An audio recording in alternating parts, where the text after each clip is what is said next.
c'est une forme d'ouverture d'esprit aussi de lire du manga, de s'intéresser à la culture japonaise, etc. L'entrepreneuriat aux États-Unis par rapport à l'entrepreneuriat en France, en tout cas à l'époque, était assez différent. La notion de vraiment d'être, t'es passionné, tu te lances dans un projet, tu peux réussir, c'est un peu le rêve américain. Et donc moi, ça m'a vraiment habité beaucoup à la suite aussi de mon retour des États-Unis en France. Donc je ne suis pas resté aux États-Unis, spoiler. Il y a eu plein de moments où moi j'hésitais, je me disais est-ce que j'abandonne, est-ce que je continue, ça a l'air compliqué. En avril 2018, je rencontre pour la première fois les éditeurs japonais et je commence par la Shueisha.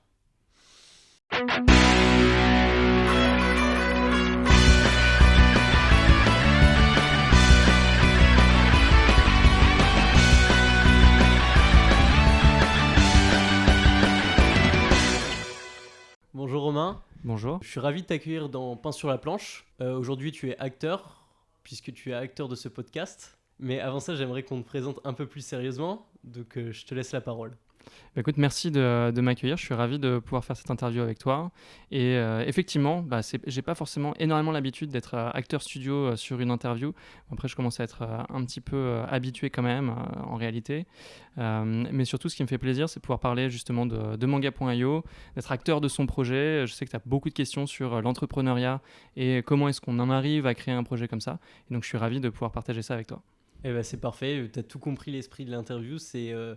On va commencer par parler de toi, de comment t'en es arrivé à où t'en es aujourd'hui, parce que t'es passé par différentes étapes qui sont super cool et j'aimerais qu'on les aborde. Donc on va revenir au Romain quand il est tout petit encore. Ok.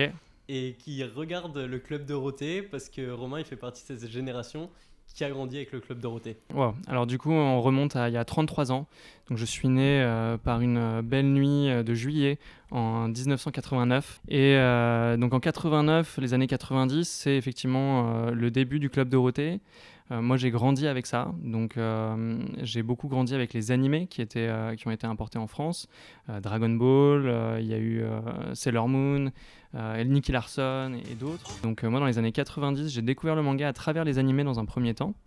Et ensuite, j'en ai lu beaucoup à la Fnac, à une époque où tu pouvais encore aller t'asseoir dans les rayons de la Fnac, squatter et lire autant de mangas que tu voulais. Donc j'en ai lu beaucoup à ce moment-là, j'en ai acheté évidemment beaucoup aussi, aux grandes dames de mes parents qui en avaient marre que je collectionne des mangas et que je dépense tout mon argent de poche pour en acheter. Et puis après, de fil en aiguille, j'ai découvert un phénomène qu'on appelle la scantrad, que tu dois connaître un petit peu. Je pense qu'en tant que lecteur de manga, quasiment tout le monde connaît la scantrad. Donc moi j'ai découvert ça au tout début, dans les années 2000. Où c'est né vraiment d'une frustration de, tu avais envie de lire les mangas au même rythme que la parution japonaise. Et du coup, les fans scannaient les mangas au Japon, les proposaient ensuite sur des plateformes en différentes langues. Et donc moi, j'ai découvert ça. J'ai vu un peu tout le process de la scantrad se mettre en place. J'ai compris aussi pourquoi ça s'était mis en place comme ça. Et en fait, long story short, comme on dit, en 2011, je suis parti aux États-Unis. J'avais laissé toute ma collection de mangas en France. Et du coup, dans les alternatives que j'avais pour lire du manga, en fait, il n'y en avait pas beaucoup en numérique. C'était vraiment pratiquement en fait, que la scantrad à cette époque-là. Donc du coup, je consommais malheureusement sur ces plateformes-là pour lire les histoires que j'avais commencées en France. Et je me suis dit à ce moment-là, en même temps, j'ai découvert Netflix et je me suis dit que c'était le moment de lancer une application de ce style-là. Donc ça a commencé en 2011. Wow. Ça a commencé en 2011 quand j'ai découvert Netflix aux États-Unis, où je me suis dit, mais en fait, avoir accès à une application qui te permet de regarder des vidéos à l'abonnement et tu choisis dans un catalogue assez large, un peu comme si tu étais abonné à une bibliothèque de vidéos. Et tu peux consommer ce que tu veux. Je me suis dit, mais en fait, c'est génial, c'est hyper intéressant. Et pourquoi ça n'existe pas encore dans le manga ? Donc, la prise de conscience est née, on va dire, vraiment en 2011. Ouais. Donc, tu découvres Netflix aux États-Unis ? Je découvre Netflix aux États-Unis. Ça, c'est beau. Ouais, à une époque où, en plus, dans l'offre de Netflix, il y avait encore... alors, c'était en fait l'offre de Netflix à la base. Donc, Netflix était un distributeur et loueur de films. Et en fait, dans l'offre initiale de Netflix, il y avait à la fois la location. Donc, tu pouvais recevoir des DVD par la poste chez toi. Et il y avait aussi l'accès en SVOD, donc sur la plateforme, à un catalogue assez large de contenu. Donc moi, j'ai découvert à travers ça. Et c'est vraiment à ce moment-là que je me suis dit, mais c'est vrai que pour le manga, moi, en tant que fan qui me tourne malheureusement vers des plateformes illégales pour lire, ce serait hyper bien d'avoir une alternative légale pour faire ça. Donc c'est vraiment effectivement Netflix qui m'a un peu donné envie. Ok. Donc là, on arrive en 2011, tu es aux États-Unis Ouais. pour les études? Alors, je suis aux États-Unis parce que effectivement, je faisais mon année de stage de fin d'études à la suite d'un master 2 que j'ai fait à Dauphine en marketing et stratégie spécialisé en entrepreneuriat. Voilà. Donc effectivement, j'avais déjà envie d'entreprendre, mais à ce moment-là, je vais pouvoir te raconter aussi un petit peu plus la genèse de Manga.io, mais aussi de mes premiers projets, parce que Ouais. j'ai fait d'autres projets avant Manga.io. Mais du coup, effectivement, en 2011, c'est l'année où je suis parti aux États-Unis pour faire mon stage de fin d'études. J'ai découvert Netflix, j'ai beaucoup apprécié aussi la dynamique entrepreneuriale américaine, donc le côté passionné, Ça a tu eu de vas te l'impact lancer, sur etc. ta... Énormément d'impact. Ok. Ouais, énormément d'impact. L'entrepreneuriat aux États-Unis par rapport à l'entrepreneuriat en France, en tout cas à l'époque, était assez différent. Une notion de vraiment d'être, t'es passionné, tu te lances dans un projet, tu peux réussir, c'est un peu le rêve américain. Et donc moi, ça m'a vraiment habité beaucoup à la suite aussi de mon retour des États-Unis en France. Donc je ne suis pas resté aux États-Unis, spoiler, je suis rentré en 6 France. mois aux États-Unis? J'ai fait 1 an. Un an? 1 an à New York. Je travaillais dans le conseil en stratégie Ok. et dans un très grand cabinet de conseil. Et après, donc, je suis rentré en France au bout d'1 an parce que justement, je voulais monter une première boîte que j'avais à cœur de monter depuis que j'avais 16 ans et que j'ai monté avec mon N+4, qui était donc mon managing director dans la boîte dans laquelle je travaillais aux États-Unis. Donc tu as monté ta première boîte en France Ouais, avec ton directeur des États-Unis. exactement. Et mon meilleur pote du lycée qui se trouve être Youn, qui est Que je donc viens de rencontrer, ok. voilà, mon bras droit sur Manga.io. Et là, pour moi, il y a eu un raccourci. Comment ça se fait que tu arrives à monter une première boîte que tu vas nous expliquer d'ailleurs avec ton N+4? C'est quand même incroyable. Enfin, je veux dire, quand tu es stagiaire, généralement, surtout dans une grosse entreprise, le N+4, c'est pas ton meilleur pote. Enfin, Ouais. tu le connais de vue. Ouais, c'est vrai. Alors, comment ça s'est passé? En gros, quand je suis arrivé aux États-Unis, donc dans les cabinets de conseil, tu es associé à une team. En gros, tu es affilié à une team. Moi, j'étais dans tout ce qui était conseil en stratégie dans les départements financiers pour l'implémentation de systèmes d'information. C'est complexe. Voilà, c'est un peu complexe. Et la personne, effectivement, qui était mon N+4, Takashi, était d'origine japonaise et avait été parti du Japon. C'était un danseur de K-pop. De K-pop, n'importe quoi. Le J-pop. Pardon, un danseur de J-pop. Et il travaille aussi dans la physique quantique au Japon. Ok. Et ensuite, il est parti aux États-Unis parce que justement, ses parents voulaient qu'il continue à travailler dans la physique quantique. Lui, il voulait faire de la J-pop. Et donc, il est parti aux États-Unis en se disant, écoute, voilà, je vais changer complètement de voie. Je vais partir faire de la computer science aux États-Unis et je serai peut-être un peu plus libre. Ça n'a aucun sens. Ça a complètement aucun sens, mais ça a une importance dans l'histoire ensuite de pourquoi j'ai commencé à travailler avec lui. Donc, background de danseur de J-pop, aussi quelqu'un qui travaillait dans la physique quantique, dans la computer science, et donc qui s'est retrouvé à travailler dans le conseil ensuite aux États-Unis, en conseil en stratégie. Et donc, être mon N+4. Ce qui s'est passé, c'est qu'en fait, sur un premier projet sur lequel j'ai travaillé avec lui, je lui ai dit que depuis que j'avais 16 ans, j'avais un projet de création d'entreprise qui était de créer un réseau social pour artistes parce que mon meilleur pote du lycée, Youn, était dessinateur et musicien. Ok. Et donc, moi, j'ai fait le lycée en 2006. Donc, j'ai passé mon bac en 2006. Et quand on était en terminale ensemble avec Youn voulait choisir justement une orientation. Est-ce qu'il allait plutôt aller vers une école d'archi? Est-ce qu'il allait plutôt faire de la BD? Est-ce qu'il allait faire plutôt de la musique? Ses parents qui voulaient qu'il fasse des études de maths, voilà, des trucs un peu classiques, on va dire. Et en fait, à ce moment-là, on s'est dit, ce serait hyper intéressant de pouvoir utiliser des plateformes comme Facebook ou autres, des plateformes sociales. Ouais. Pour rappel, Facebook arrivait en France à peu près en 2006, donc moi quand j'étais en terminale. Et du coup, on s'était dit, Facebook c'est génial. Tu connaissais en 2006? Ouais, je connaissais en 2006, ouais. Ok. Voilà. Et du coup, on s'est dit, Facebook c'est super cool.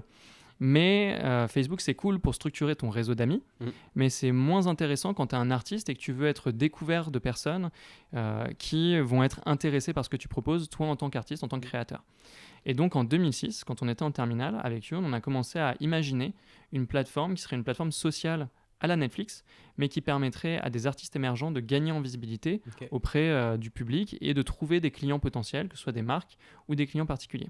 Et donc ça, c'était une idée qui était née en 2006, qui s'appelait à l'époque Créart, et que moi, j'ai gardé quand j'ai fait toutes mes études à Dauphine. Et j'avais fait mon mémoire de Master 1 dessus, et j'ai fait un Master 2 d'entrepreneuriat parce que je voulais monter cette boîte.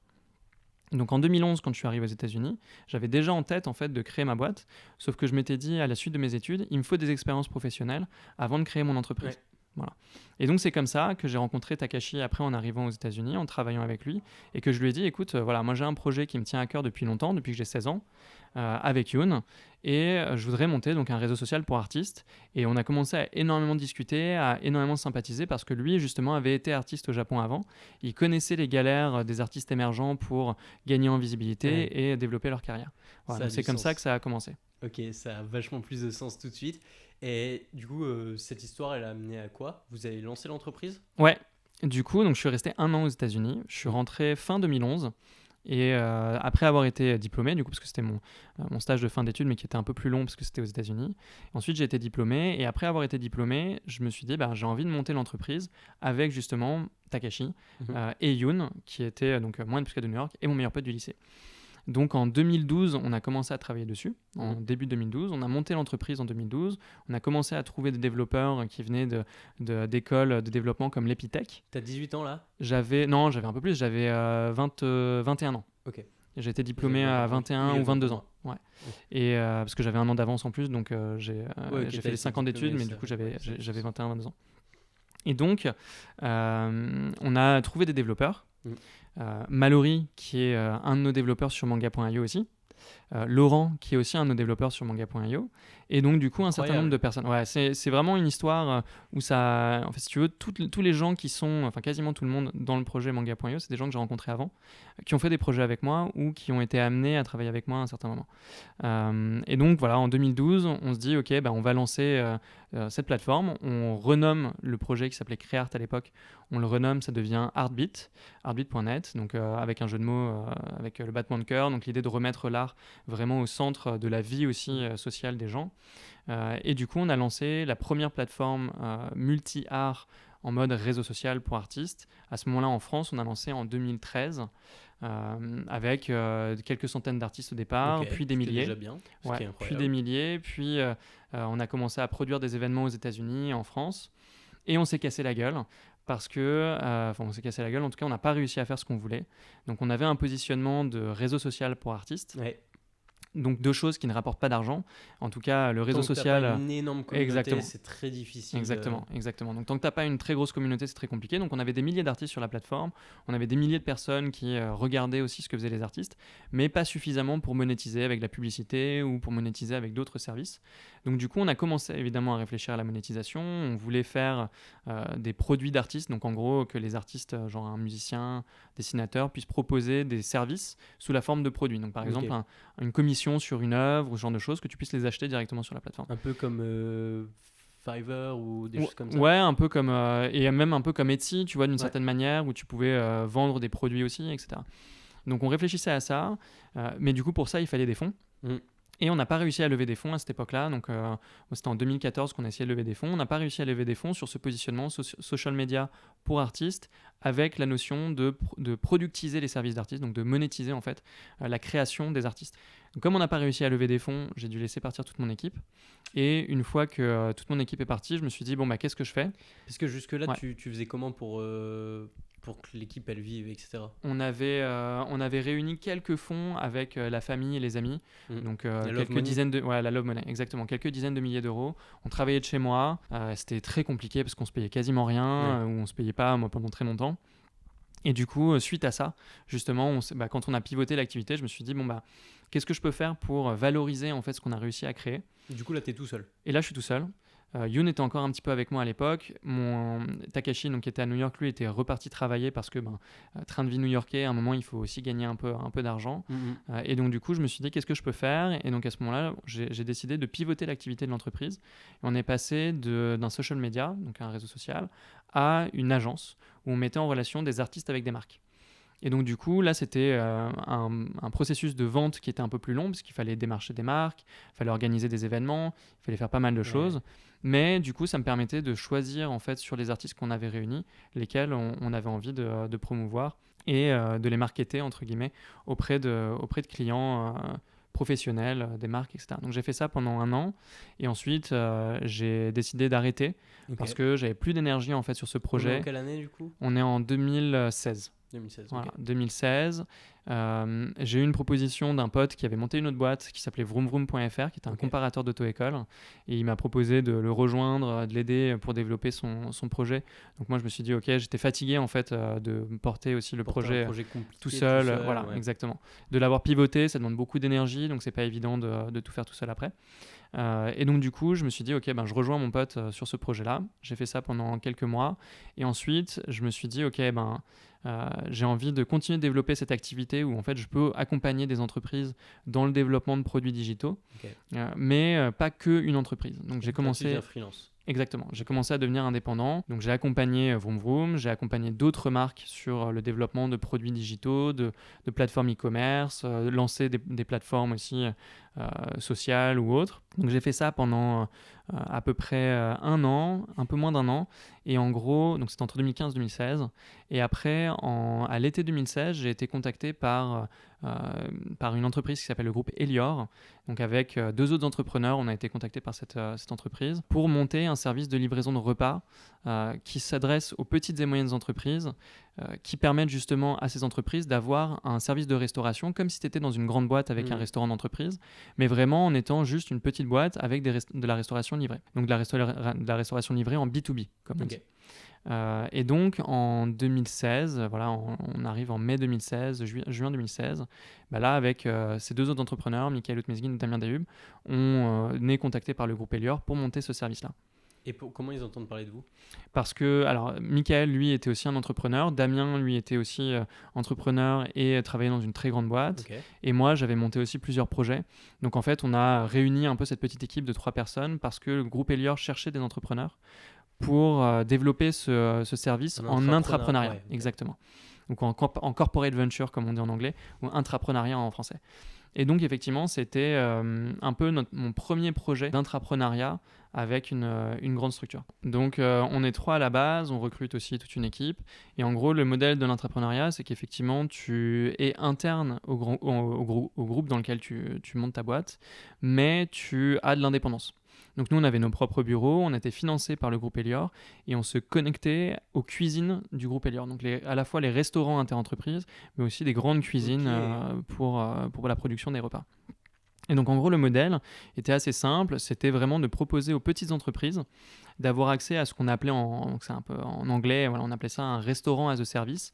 Donc l'idée, c'était de dire, voilà, tu es une petite entreprise, tu n'as pas une très grande offre de restaurants autour de chez toi, c'est pas forcément de qualité, tu veux offrir une restauration de meilleure qualité à tes employés, mais tu n'as pas l'espace non plus d'avoir un restaurant à l'intérieur de ton entreprise. Donc, en fait, est-ce que la restauration livrée peut te permettre justement d'avoir une restauration de qualité saine et équilibrée tous les jours de la semaine si tes employés le souhaitent. Et donc, il y avait en fait, on proposait une offre où l'entreprise allait choisir le niveau de service qu'elle voulait. Tu pouvais avoir donc uniquement sous forme d'abonnement, du coup. Sous forme d'abonnement, et tu pouvais avoir en fait comme si c'était un restaurant d'entreprise.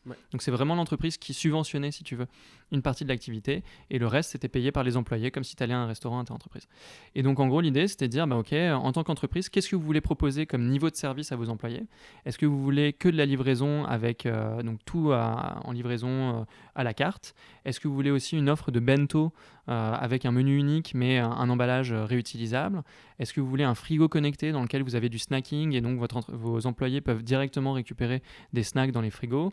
Est-ce que vous voulez ce qu'on appelle du free food, donc en gros une offre de buffet un petit peu, tu vois, ou avec des fruits, des snacks qui soient en libre accès pour ton entreprise, de la caféterie, du thé, etc. Et donc tu choisissais ton niveau de service.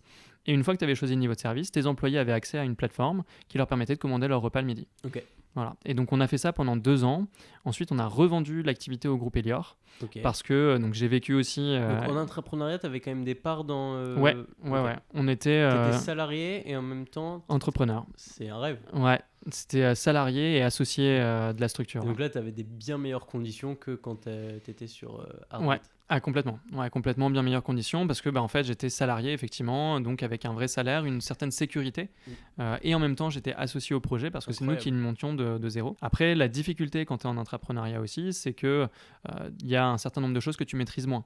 Quand tu es entrepreneur tout seul de ton côté, tu as plus de liberté. Tu as plus de liberté. Quand tu es dans un grand groupe, tu vas avoir certaines contraintes, à la fois en termes de processus, à la fois en termes de reporting, de ce que tu peux faire ou ce que tu ne peux pas faire, et aussi un certain nombre de choses que tu peux vivre et qui sont un peu des effets de bord de la politique interne du groupe. Donc par exemple, si tu as le PDG du groupe s'en va, ce qui a été notre cas, quand le PDG du groupe s'en va, l'ensemble de son comité exécutif s'en va avec lui, et donc du coup, toutes les personnes qui avaient bossé avec toi pendant toutes ces années peuvent te dire au revoir. Voilà. Tu te retrouves dans une situation qui est un petit peu compliquée, où en fait, tous les gens que tu connaissais, avec lesquels tu avais travaillé, avec lesquels tu avais établi tout ton service, toute ton entreprise, ne sont plus là. Et il faut trouver des manières de continuer de se développer sans eux. Et donc du coup, nous, on a traversé cette phase-là. Et c'est à ce moment-là qu'on s'est dit, en fait, on sent que l'orientation stratégique de l'entreprise est en train de changer. Et donc du coup, c'est là qu'on a décidé de revendre au groupe. Donc on a revendu en anticipé parce qu'on devait rester un peu plus longtemps. D'accord. On a revendu en anticipé. Et donc moi, j'ai revendu mes parts en 2018, début 2018. Et c'est là que j'ai commencé à travailler sur Manga.io. Et sur toute cette période, donc avec Heartbeat, The Living Room, les États-Unis, les mangas, t'en lis encore ? Ouais, j'en lis encore beaucoup. Et du coup, petit retour en arrière, quand j'avais monté Heartbeat, eh bien en fait, j'avais réservé en 2014 le nom de domaine manga.io parce que justement, suite à mon retour des États-Unis, je m'étais dit, il faut que je monte quelque chose pour faire un service de lecture de manga à l'abonnement. Et donc en 2014, j'avais acheté le nom de domaine manga.io. Et donc, t'as vraiment eu cette volonté, c'est fou de te dire, je vais réserver un nom de domaine sans trop rien en faire pour l'instant. Ouais. Tu t'es vraiment dit ça dans ta tête ? Ouais, je l'ai fait sur plein d'autres trucs. J'ai acheté le nom de domaine, n'importe quoi. Ah ouais ? Ouais. Ok, et voilà. Aujourd'hui ça paye ? Ouais, c'est intéressant. Surtout, je me dis, tu vois, il y a même des noms de domaine que j'ai achetés il y a longtemps, que j'ai gardés en me disant un jour que je ferai des projets dessus, tu vois. Donc, c'est un peu comme... C'est un peu comme si tu avais un projet et pour te dire, tu l'ancres dans le marbre, tu achètes le nom de domaine, c'est comme ça tu peux revenir plus tard dessus. Exactement, et puis tu sais que c'est important de l'avoir parce que c'est un peu comme de l'immobilier finalement, acheter un nom de domaine, tu vois, tu sais que si tu as pignon sur rue, ce sera plus facile pour toi d'attirer du client. Donc au final, moi, il y a très longtemps, j'ai commencé à acheter des noms de domaine, je sais pas, dans les années un peu avant 2010, je pense.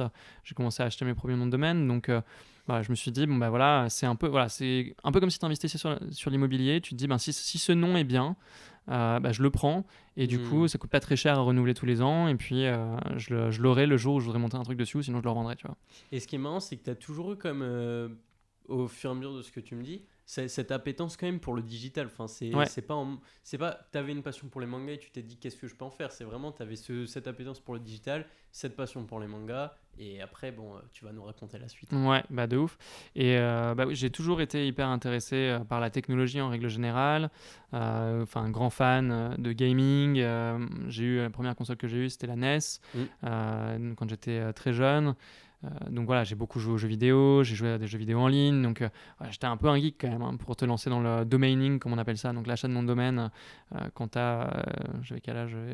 Peut-être 18-19 ans, il fallait connaître un petit peu Internet et ces trucs-là. Donc effectivement, toujours un peu dans le domaine du manga, dans le domaine du gaming, de l'animé. Moi, j'avais lu beaucoup de mangas, donc comme je disais, en étant à la Fnac, lu pas mal sur des plateformes de scan. J'ai regardé beaucoup d'animés. Je regardais aussi la chaîne Manga à l'époque. Il y avait beaucoup de mangas qui étaient diffusés sur cette chaîne. Donc, j'en regardais quand je rentrais du lycée ou du collège. J'attendais avec impatience de rentrer pour regarder mes épisodes. Et du coup, le manga a continué en fait de m'accompagner, même après, pendant la création d'entreprise. Et donc, effectivement, en 2014, j'ai acheté le nom de domaine parce que je me suis dit, il faut que je fasse un truc, il n'y a toujours rien qui existe. Et c'est véritablement qu'en 2018 que je me suis mis dessus. Et en 2018, du coup, après un voyage aux États-Unis, c'est un voyage à l'opposé qui s'annonce. Ouais, et en gros, du coup, effectivement, en 2018, je me dis, je veux me lancer là-dedans. J'en parle un petit peu à mon entourage. Je rencontre quelqu'un qui s'appelle Dominique Verret, qui est quelqu'un qui a beaucoup influencé l'écosystème manga en France, puisqu'il avait monté la librairie Tonkam, puis la maison d'édition Tonkam qui a été rachetée par Delcourt, puis Akata. Voilà, donc il a vraiment beaucoup gravité dans l'univers du manga. J'ai rencontré donc Dominique Verret en France. J'ai parlé un petit peu avec lui et justement, je lui ai dit, Tu le rencontres comment? je le rencontre via un de mes anciens investisseurs qui est en fait le frère de Dominique Ok. sur le projet Heartbeat. Et du coup, on discute tous les deux, on s'entend très bien. Je lui dis que voilà, moi je suis un fan de manga, que j'ai envie de contribuer au développement de ce marché-là en France sur l'aspect numérique parce que c'est vraiment mon expertise. Et du coup, il me dit, bah écoute, ça a l'air d'être un projet hyper intéressant. Il y a eu des tentatives, comme Isneo par exemple, qui s'était monté et qui existe encore évidemment aujourd'hui. Il y a eu des tentatives, mais il n'y a pas de projet tel que toi tu me le Il n'y décris. a pas eu de révolution. Voilà, il n'y a pas eu vraiment de révolution. L'offre à l'abonnement, ça n'existe pas trop. Il n'y a pas de plateforme qui a réussi vraiment à avoir un consensus pour récupérer beaucoup de titres et les proposer à l'abonnement, qui soient dédiés au manga. Je me dis, bah, franchement, ton projet est intéressant, donc il y a peut-être quelque chose à faire. Et si ça t'intéresse, je peux t'aider à rencontrer les éditeurs japonais. Et Et le donc, mec, du comme coup, il était avant chez Tonkam, etc., exactement. il avait des connexions. Exactement. Et donc, il connaissait tout le monde. Et donc, c'est ça qui m'a permis au tout début de créer ce premier contact avec les éditeurs japonais, parce que moi, je n'étais pas du tout du monde de l'édition à la base. Et donc, c'est ce qui m'a permis d'établir ce premier contact avec les éditeurs japonais et de pouvoir justement aller les rencontrer. En 2018, à ce moment-là, il y a deux choses importantes qui se passent. Ce qui est intéressant dans l'histoire, c'est qu'au Japon, c'est la première année où les ventes de mangas numériques dépassent les ventes de mangas papier. 2018. En 2018. Donc, ça représente plus de 50% d'un marché qui fait plusieurs milliards de dollars au Japon. Là où en France, le développement du numérique, on était entre 1,5 et 2% sur le marché du manga, donc très faible. Donc, tu vois bien le potentiel de développement. Et donc, justement, avec en plus, face à ça, un piratage qui était énorme. Donc, moi, j'avais fait aussi des enquêtes là-dessus à ce moment-là. Je regardais un petit peu le nombre de visiteurs qu'il y avait sur les plateformes de scan. Il y avait des millions et des millions de personnes qui consommaient des scans régulièrement tous les mois sur des plateformes à l'international et en France. Et rien que sur le marché français, il y avait des dizaines de millions de personnes, enfin des millions de personnes, pas des dizaines, mais des millions de personnes qui consommaient et des centaines de millions de chapitres qui étaient lus par an sur des plateformes de Scantran. Donc j'ai un peu compilé toutes ces données et je suis parti en voyage. Donc d'abord, je suis passé au Népal. Donc, j'ai fait un voyage au Népal, ce sera un autre podcast. Ensuite, je suis parti en Birmanie, autre podcast. Je suis parti au Vietnam, autre podcast. Et après, j'ai fini au Japon. Okay. Où j'ai passé un mois et demi. Okay. J'ai passé un mois et demi au Japon avec 3 premières semaines où j'ai vraiment travaillé sur ma présentation, les premiers écrans de la plateforme. Donc j'ai designé en fait les premiers écrans de manga.io moi-même. Mais tu n'en as pas parlé, mais t'as aussi peut-être une fibre un peu artistique. Ouais, j'aime beaucoup ça. Et en fait, alors, du coup, mon parcours était plutôt business. Mais après, avec Heartbeat et tous les autres projets que j'ai faits, je me suis vraiment spécialisé sur la partie produit. Donc sur la partie design, développement d'un produit digital, expérience utilisateur, etc. Et ça va se ressentir sur une certaine application dont on va bien Exactement. Et donc voilà, du coup, je me retrouve au Japon. Et pendant les 3 premières semaines de mon séjour, je prépare mon pitch deck, donc une présentation courte pour pitcher ça aux éditeurs japonais. Et je prépare les écrans de la plateforme.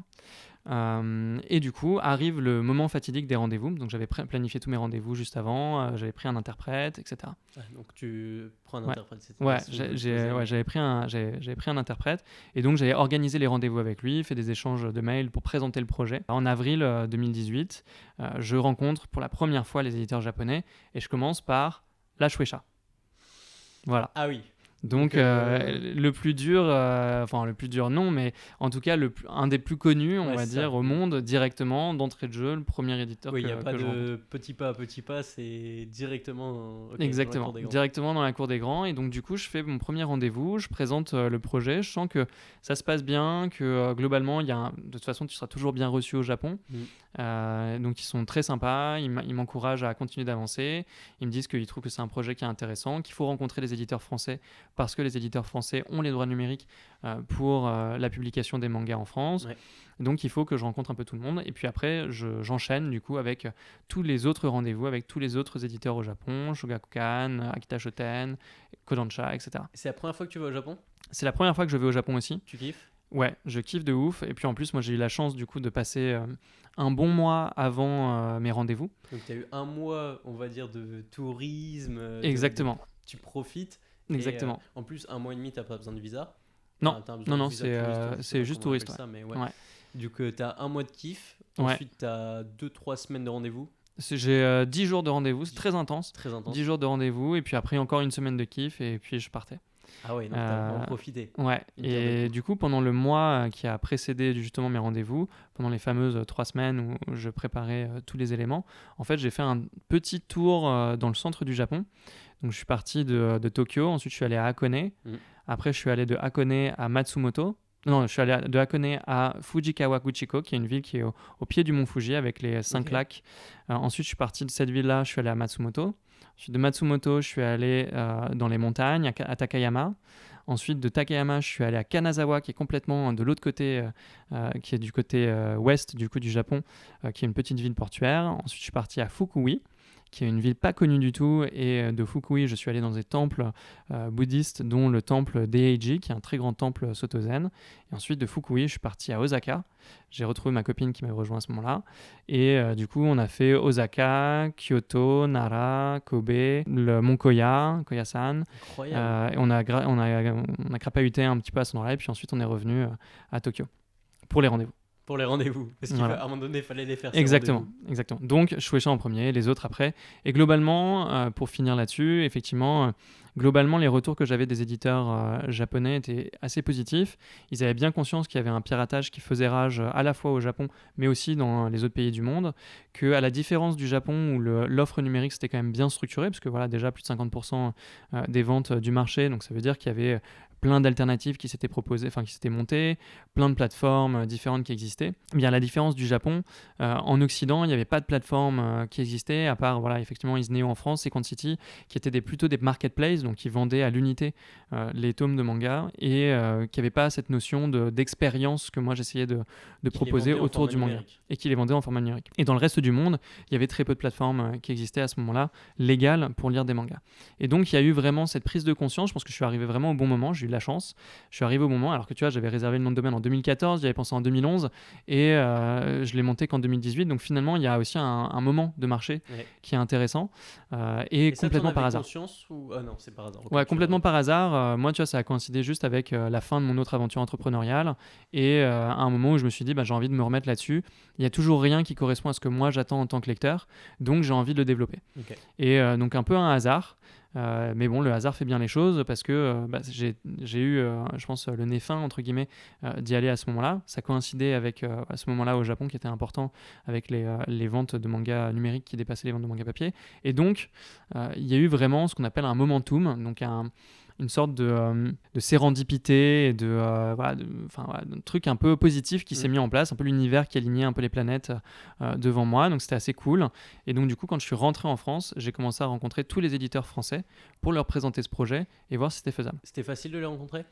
Franchement, ça a été. Ça a été, ouais. Et peut-être le fait que tu aies eu... je sais pas si c'était un argument que tu mettais en avant, mais le fait que tu avais été voir la ouais, complètement.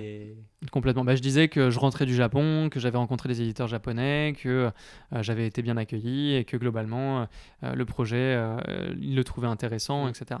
Et donc, tu vas voir qui, par exemple, en premier ? J'ai vu... je crois qu'en premier, j'ai vu Kana.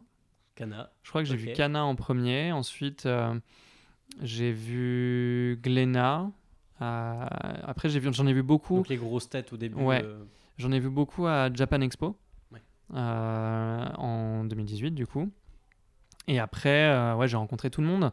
J'ai vraiment rencontré tout le monde. Et en gros, faire le tour des éditeurs, ça m'a pris quand même pas mal de temps. Donc moi, à côté, je bossais sur d'autres trucs. J'ai un peu investi. Ouais, je bossais en freelance sur d'autres sujets. J'ai un peu investi dans des boîtes.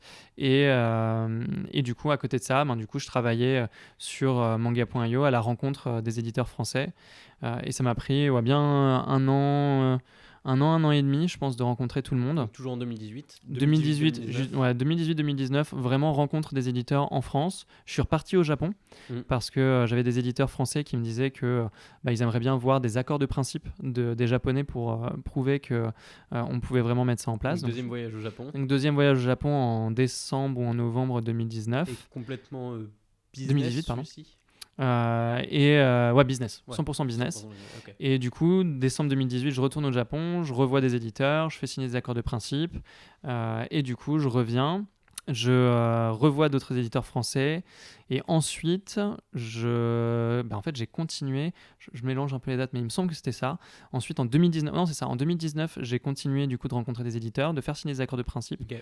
Grâce aux accords de principe, j'ai pu rencontrer aussi des investisseurs Ok. parce que pour monter un projet il faut souvent des investissements. Surtout, là tu vas dans un projet qui... Enfin, tu t'en reviendras plus tard là-dessus, mais c'est pas un projet où tu peux t'autofinancer, etc. C'est un Non. projet où tu as besoin de mettre les moyens pour que ça... Exactement. Un peu à la Startup Nation. Voilà, exactement. Bah, là, malheureusement, on était un peu coincé et tu dois faire un peu une start-up comme ça, ouais. Ok. Et donc, du coup, ben, voilà, en 2019, après avoir rencontré un peu tous les éditeurs, j'avais signé mes premiers accords de principe. Et grâce à ces accords de principe-là, j'ai commencé à rencontrer des business angels. J'ai pu lever des fonds fin 2019. En parallèle de ça, j'ai aussi commencé à assembler une équipe. Donc, j'ai recontacté, par exemple, Mallory et Laurent qui avaient bossé avec moi Bien sûr. sur mes précédents projets. Et on s'est dit, on va commencer à développer la plateforme. Donc, eux, ils sont arrivés en octobre 2019. Ils ont commencé avec moi, donc il y a 3 ans maintenant. Et après, donc voilà, on a commencé à travailler sur le développement de la plateforme en parallèle de mes avancées pour lever des fonds et rencontrer des business angels. Ok. Après, on lève des fonds officiellement. Il y a d'autres personnes qui sont arrivées, comme Youn. Youn, il est arrivé fin 2019, toute fin 2019, pile au moment où j'étais en train de vraiment acter la levée de fonds. Donc, on a fait une première levée de fonds officiellement en février 2020, Ok. qui nous a permis du coup de finir le développement de la bêta, de la plateforme web uniquement. Et on a lancé la bêta de la plateforme web en mai 2020. J'imagine que Youn, quand il a rejoint le projet, ça va comme... Enfin, il suivait déjà Ouais. relativement près. Il n'est pas arrivé en touriste. Non, il non, non. connaissait déjà bien les Ouais, il n'est pas arrivé en touriste. Déjà, on se connaissait depuis très longtemps parce qu'on Mhm. était ensemble au lycée. On avait monté Heartbeat ensemble. C'est mon meilleur pote. J'étais le témoin de son mariage. Donc voilà. Il était au courant C'est pas un inconnu qui arrive où tu dois tout lui expliquer. Il arrive et il est presque opérationnel, quoi. Ouais, non. C'était vraiment... Il était au courant. Il y a eu plein de moments où moi, j'hésitais. Je me disais, est-ce que j'abandonne? Est-ce que je continue? Ça a l'air compliqué. C'est un marché où, voilà... À quel moment tu as eu ces questions? Dès le début, franchement, tu te rends compte que les plateformes de contenu, c'est pas facile, notamment dans le manga où il faut avoir l'accord des éditeurs français. Les Faut avoir ayants droit, c'est... Voilà, l'accord des ayants droit au Japon aussi. Donc en gros, tu as besoin d'avoir vraiment beaucoup de consensus pour pouvoir avancer. Donc ça prend du temps. C'est pas forcément compatible avec la rapidité que tu attends en startup. Ok. Et ça fera partie des choses que je vais pouvoir te raconter aussi. Mais en gros, voilà, donc dans les challenges qu'on a rencontrés, il y avait ça. Mais on reviendra dessus. Mais du coup, effectivement, donc, fin 2019, Youn me rejoint aussi. Il était déjà au courant de tout. Ça m'a vraiment donné aussi un nouvel élan de motivation de voir qu'il y avait une équipe qui commençait à se structurer, de voir qu'on arrivait aussi à faire cette première petite levée de fonds. Et en mai 2020, donc, on a pu lancer la bêta avec un éditeur partenaire qui était Blackbox, une 40aine de titres. Et on a du coup ouvert les ventes, il me semble, le 4 mai. Et en 4 heures, grosso modo, on avait vendu nos 200 premières places, qui étaient à la fois des abonnements annuels et des abonnements mensuels. On était vraiment en quantité limitée pour tester la plateforme, tester le service, ce qu'on appelle une bêta privée. Et tu es en train de me dire que dès le début, tu as eu 200 personnes qui sont venues sans souci. Ouais, on a vendu... ouais, c'était très cool. Encourageant. C'était très encourageant, surtout que ça s'est vendu assez vite et qu'on n'avait pas encore de gros titres. On avait vraiment que 40 titres, plutôt fond de catalogue. Des maisons d'édition qui ne sont pas les maisons d'édition les plus grand public. Exactement. C'est pas celle que tu vois en première page à la Fnac. C'est ça. Donc, non, c'était Blackbox, c'est une maison d'édition qui est plus confidentielle, effectivement, avec du contenu qui est super bien, mais qui est plus vintage, entre guillemets. Et donc, du coup, c'était intéressant d'avoir ce catalogue-là parce qu'on a réussi aussi à convaincre des gens qui étaient un peu des nostalgiques du manga. Et voilà, tu vois, qui justement se sont dit, c'est cool, on va pouvoir trouver sur cette plateforme des mangas que j'ai pas l'habitude de lire non plus, et avec un modèle d'abonnement qui est plus intéressant que l'achat à l'unité. Et pour le coup, effectivement, sur les titres qu'on a proposés à la base, lui, il en vendait pas du tout en numérique, donc le modèle d'abonnement était hyper intéressant pour lui aussi, pour générer des revenus, là où en fait, historiquement, il en faisait quasiment pas. Donc ça, c'était vraiment le tout début. Et assez rapidement, du coup, on a un deuxième éditeur qui est arrivé qui était Naban avec Old Boy. Old Boy qui reste dans les top lectures sur la plateforme malgré le fait que ça fait 2 ans maintenant qu'on a fini la publication. Donc c'est plutôt chouette, l'éditeur est très content. Et ensuite, en septembre, octobre, on a encore 3 autres éditeurs qui sont arrivés. Donc fin 2020, on était à 5 éditeurs. Ce qui est une bonne avancée. Ce qui était une bonne avancée. On avait, c'était vraiment des challengers, mais avec des titres super. Et donc c'était une confirmation, si tu veux, que à la fois on avait la capacité d'augmenter le nombre de titres qu'on pouvait proposer sur la plateforme, et petit petit à petit, on avait aussi un nombre d'utilisateurs qui augmentait. Et donc ça, c'était hyper intéressant. Là où c'était, pour remettre un peu dans le contexte, mai 2020, c'était encore pendant le confinement. Oui, tout à fait. Et donc 2020, c'était confinement quand même très fréquent. On avait eu un deuxième confinement en novembre, des déplacements quand même très réduits pendant toute la durée de l'année. Donc moi, j'ai pas pu retourner au Japon. Et en fait, j'ai pas pu retourner au Japon depuis décembre 2019. Oui, parce que même maintenant, c'est pas facile. Voilà, donc là maintenant, on peut y retourner. J'aurais pu y retourner avec un visa de travail, mais c'était quand même des conditions qui étaient assez compliquées, avec de la quarantaine, etc. Donc assez difficile. Et ce qui a rendu aussi difficile pour nous les négociations éditoriales, puisque pour pouvoir obtenir les droits à l'abonnement, il faut que les éditeurs japonais soient d'accord pour pouvoir distribuer sur manga.io, que les éditeurs français soient d'accord. Et dans un monde où il y a eu beaucoup de crises, donc il y a eu une crise, première crise du papier en 2020 où toutes les librairies ont fermé, alors enfin crise pas du papier dans le sens le prix du papier, mais vraiment une crise au niveau des librairies quand les librairies ont fermé. Ensuite ça a bien repris, mais du coup les sujets vraiment clés important pour les éditeurs, c'était pas de lancer une nouvelle solution innovante. C'était de résoudre les problèmes. Exactement, c'était de résoudre les problèmes. Donc ça retardait aussi pas mal les discussions. En parallèle de ça, les Japonais qui étaient du coup à domicile, alors que c'est une civilisation qui travaille beaucoup de manière consensuelle et qui doit prendre des décisions collégiales, etc. Ça rendait aussi très difficile les décisions. Donc en tout cas au début, il n'y avait pas encore la visio, tu vois, il y avait vraiment cette notion de pour pouvoir prendre des décisions avec eux, il faut les voir. Tous les process ont pris du temps, exactement. Ça a été laborieux. Ouais. Exactement. Et on devait lancer officiellement la bêta de la plateforme à Japan Expo. Et Japan Expo avait été annulé. 2020. Et Japan Expo avait été annulé. Donc au final, ça a un peu contrarié tous nos plans. Il y a plein de choses qui sont pas passées comme on l'avait prévu.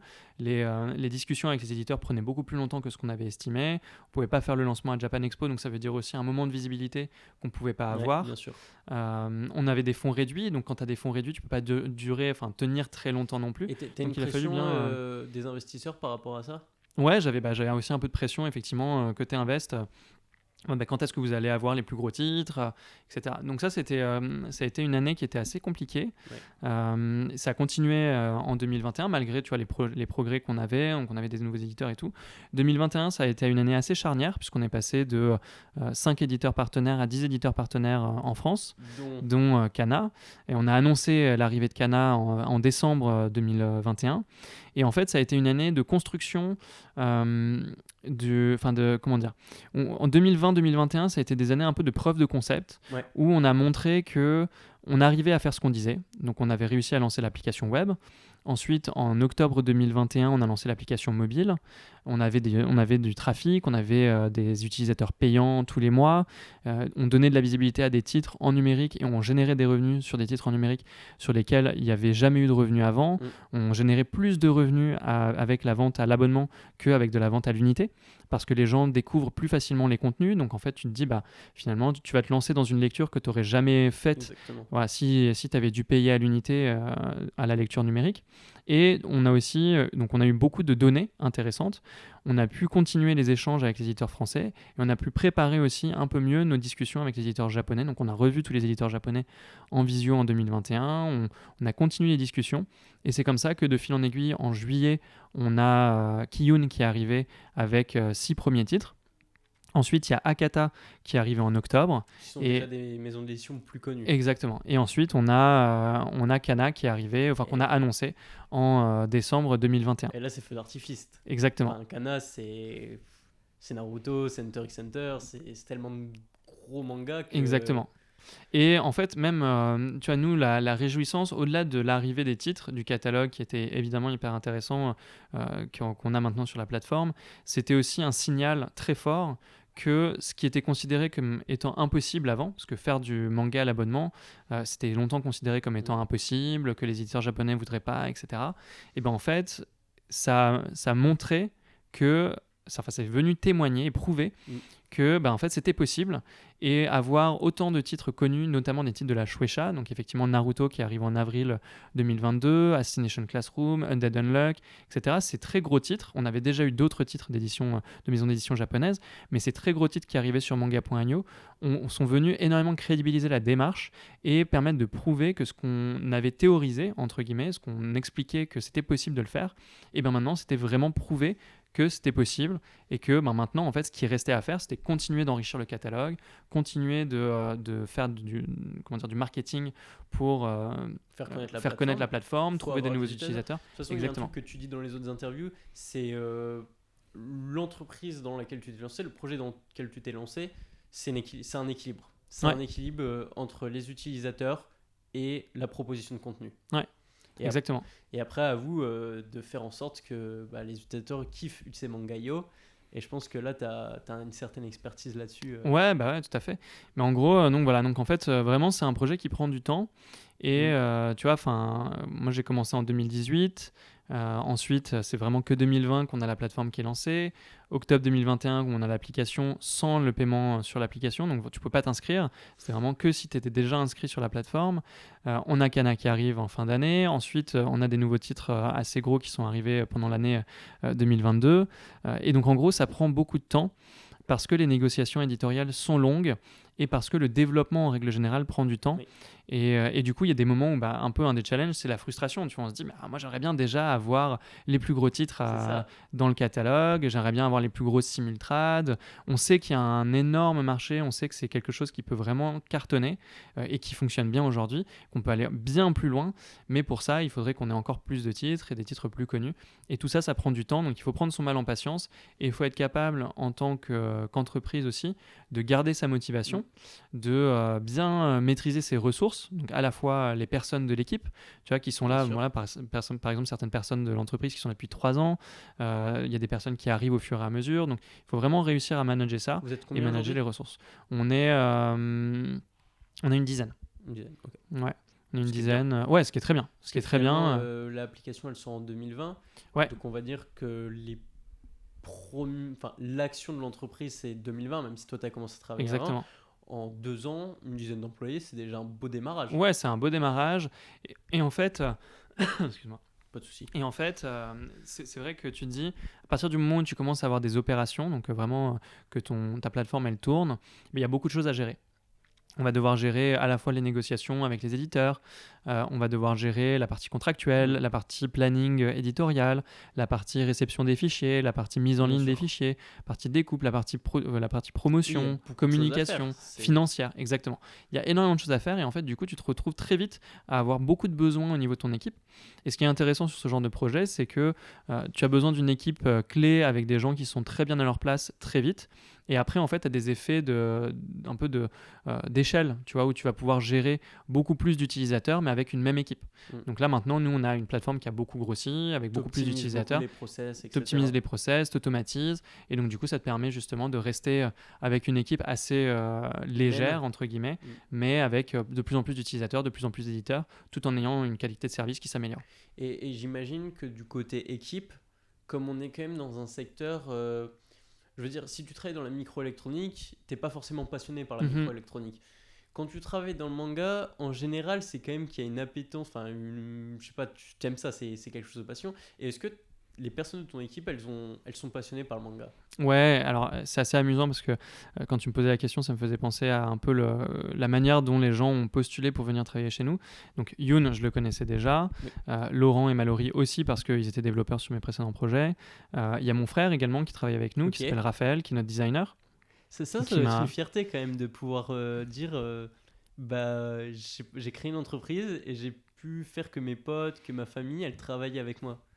Carrément, c'est je pense, moi c'est un des trucs dont je suis le plus fier aujourd'hui, d'avoir une équipe qui est super chouette et qu'effectivement ce soit des gens que je connaisse depuis longtemps, qui m'ont suivi dans l'aventure, mon frère qui m'a suivi, Youn qui m'a suivi, voilà, donc ça c'est super cool, ouais. C'est vraiment hyper motivant et puis même au quotidien, c'est des gens avec lesquels tu as envie d'être et de passer du temps, donc c'est chouette quand tu es sur un projet qui prend du temps justement. Le truc qui était assez amusant, c'est qu'en 2019, j'avais fait un jeu concours à Japan Expo pour faire une enquête sur les habitudes de consommation des utilisateurs des plateformes de Scantrad, mais plus largement de la consommation de manga en numérique. On avait eu des milliers et des milliers de réponses. Et en fait, à ce moment-là, dans les réponses que j'avais eues, il y a des gens qui ont carrément rebondi sur le jeu concours pour me dire, mais en fait, ton projet, il est hyper intéressant, ça m'intéresserait d'en savoir plus. Est-ce que tu cherches des gens? Est-ce que tu veux assembler une équipe et tout? Et moi, à l'époque, j'étais encore tout seul. Et du coup, j'avais répondu à quelques personnes comme ça. Et dans ces personnes-là, il y avait Kevin, donc, qui est aujourd'hui notre responsable éditorial, et il y a Mélanie, qui est aujourd'hui notre responsable marketing. C'est ouf. Donc, c'est vraiment des personnes qui m'ont contacté avant même que l'entreprise soit créée, d'ailleurs, avant même que... de pouvoir utiliser Mangaio. Voilà, avant même que... Ouais, c'est ça. Donc, vraiment, quand moi, je faisais l'enquête sur les habitudes de consommation. Et du coup, ils m'ont contacté à ce moment-là pour savoir si ils pourraient bosser avec nous. Donc, oui, en fait, clairement, les gens qui travaillent avec nous sont passionnés. C'est des gens qui lisent du manga, qui en ont lu aussi beaucoup en numérique, donc qui connaissent les usages et qui aiment beaucoup ce domaine en règle générale. C'est stylé, ça. Ouais. Et il y a un aspect qu'on n'a pas abordé et que je voulais aborder avec toi, et ça m'a fait penser quand tu as parlé de ton frère. Ouais. Tu as été beaucoup dans l'entrepreneuriat, etc. Est-ce que ça, c'est quelque chose qui est important pour moi, de savoir si ta famille, elle t'a toujours soutenu ou elle était assez... elle était pas forcément un peu inquiète pour ce que tu faisais? Comment ils ont vu tes projets? C'est marrant. Alors, du coup, petit background, mes deux parents sont militaires. Ah ouais, ok. Mes deux parents sont militaires. Mon père est amiral dans la marine. Okay. Donc, marrant. Et ma mère est médecin. Elle était médecin militaire. Ensuite, elle est devenue médecin du travail. Okay. Donc, je viens d'un profil plutôt carré, oui, voilà, disons. Sérieux. J'ai beaucoup voyagé. Parce que mon père par nous a l'émission, voilà, par 3 ans exactement. C'est 2 ans, ouais, 2 ans. Et du coup, j'ai habité en Nouvelle-Calédonie, on a habité à Tahiti, on a habité dans pas mal d'endroits et j'ai beaucoup voyagé pour rejoindre mon père en escale. Donc ça m'a ouvert l'esprit et je pense que c'est aussi quelque chose qui m'a plu moi dans le manga.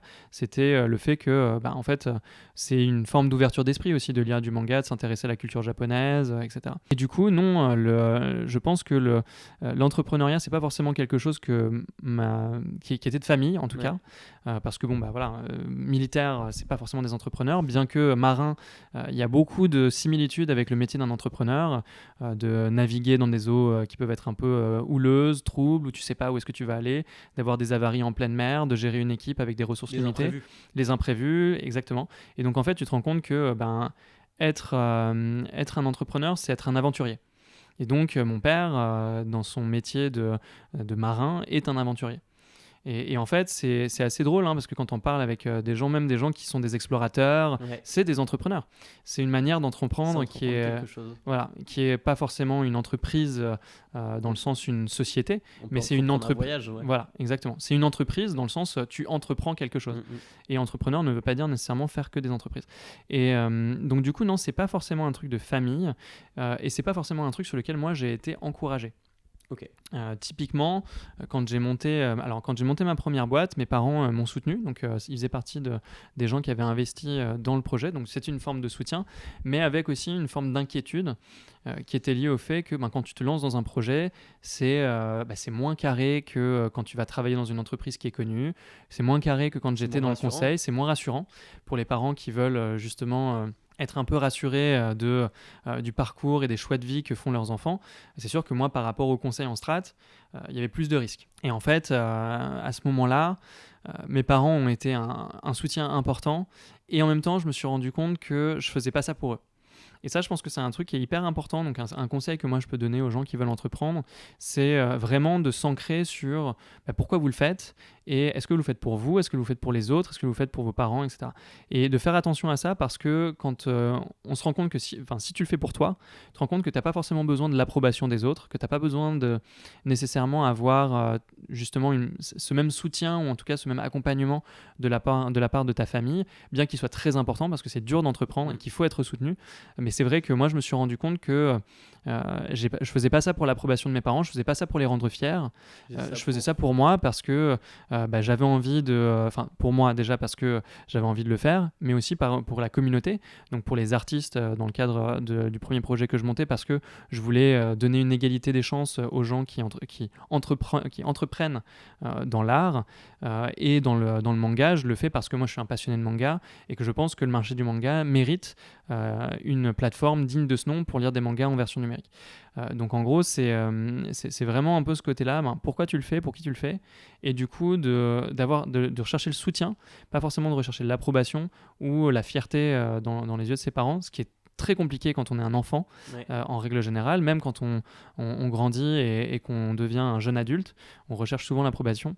Et en fait, il faut se dire que faut réussir à la trouver ailleurs. Et un des plus gros challenges de l'entrepreneuriat, en règle générale, c'est que tu n'as pas de reconnaissance immédiate. Et ça, c'est très dur, parce que tu peux te donner à fond dans un projet qui potentiellement ne va pas marcher.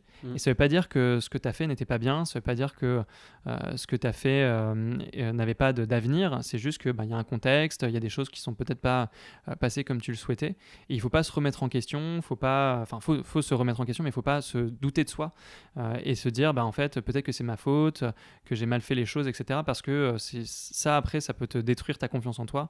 C'est très facile quand tu prends tellement de risques en fait en tant qu'entrepreneur, tu crées quelque chose comme si tu étais un artiste.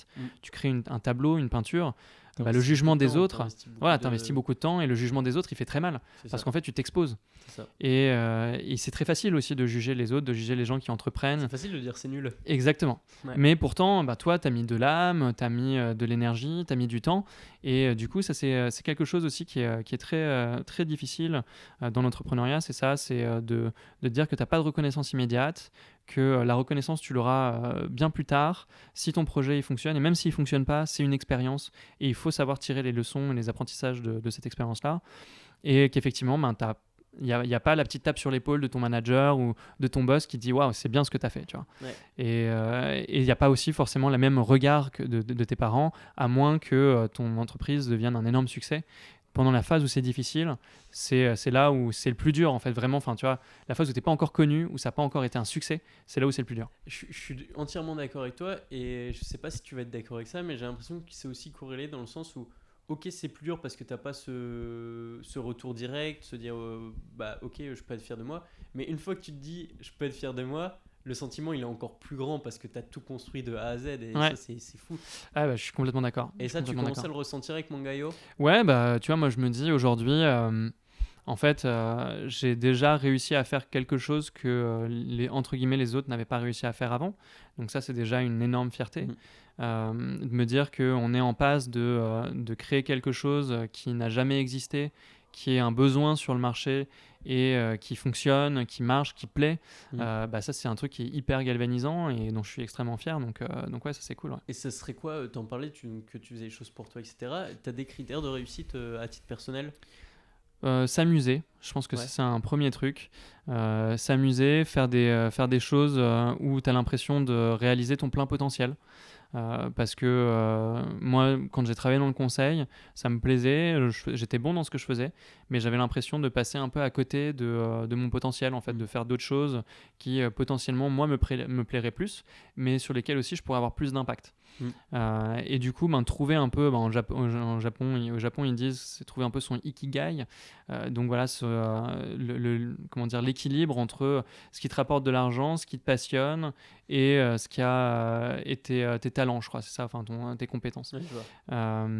Et du coup, moi vraiment, je pense que les critères de réussite pour moi, c'est faire un truc qui te passionne, dans lequel tu t'amuses, sur lequel tu as l'impression d'avoir un impact.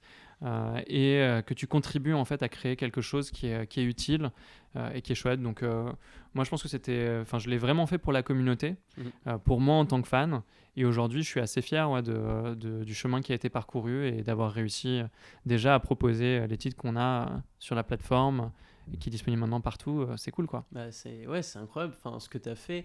Pour ceux qui écouteraient le podcast et qui connaissent pas Mangayo, je vous invite vraiment à aller essayer la plateforme. Vous pouvez l'essayer gratuitement parce qu'il y a certains chapitres qui sont gratuits, etc. Mais c'est un sujet que je voulais aussi aborder avec toi, c'était l'ergonomie de la plateforme. Pour moi, je me trompe peut-être, mais c'est aussi ce qui va différencier la lecture d'un scan en illégalité, en scan trad, de Mangayo. C'est que c'est l'expérience utilisateur. Ouais, complètement. Ça, c'est un des points les plus importants. Je pense qu'il y a deux éléments extrêmement importants pour le succès de la plateforme. C'est le catalogue. Donc quel est le catalogue que tu proposes et du coup pour quel prix aussi, donc l'adéquation catalogue-prix, ça c'est hyper important. Et le deuxième critère, c'est l'expérience utilisateur. Donc effectivement avoir une expérience utilisateur de qualité sur la plateforme, que tu puisses facilement trouver les mangas, que tu puisses facilement savoir où tu t'es arrêté dans tes lectures, les reprendre, avoir des notifications quand il y a des nouvelles sorties, etc. Donc ça c'est un point sur lequel on travaille énormément, sur lequel on a encore beaucoup de progrès à faire. Il y a encore plein de choses qui sont prévues pour améliorer l'expérience sur manga.io, et notre ambition c'est vraiment de réussir à avoir cette adéquation entre la meilleure expérience de lecture possible, la plus fluide possible, la plus simple, avec de la qualité dans la lecture, le fait de pouvoir lire en mobilité, le fait de pouvoir lire hors ligne, etc. Donc évidemment tout ça, c'est des choses qui sont extrêmement importantes pour nous. Donc l'expérience utilisateur, c'est quelque chose de très très différenciant, qui est, je pense, un des points aussi pour lesquels Manga.io a fait son trou, entre guillemets, par rapport à d'autres applications qui existaient en France avant.